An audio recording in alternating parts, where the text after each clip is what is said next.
There's this notion that passion and pragmatism are two separate things. But in a lot of ways, these two elements of life blend together in the education world. It might be hard to think of a passion-driven school district as a pragmatic organization.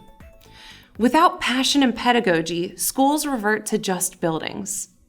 But without solid practices and processes, schools become more likely to fail financially, no matter how much love is fostered under those roofs.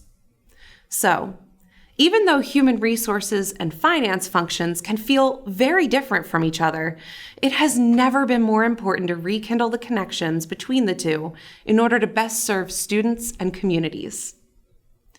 One of the ways that school districts are bringing HR and finance closer together is by connecting their processes and workflows to avoid bottlenecks and roadblocks in the reconciliation process. By getting HR and finance on the same page with funding distribution and accountability, districts can be more nimble.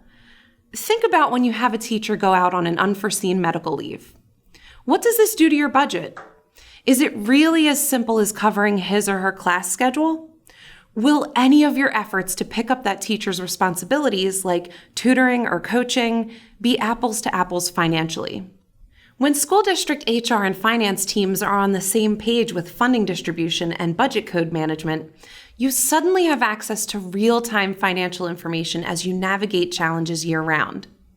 Having staff members move in and out of positions doesn't put your district in a compromising budget situation because you can see everything you need to know about how each position is paid for at a moment's notice. When you're proactively problem-solving instead of working in a constant state of emergency and reaction, reconciliation becomes a whole lot easier. Thanks for watching. If you liked this video, please subscribe to our YouTube channel for more. Or check out our blog at frontlineeducation.com/blog.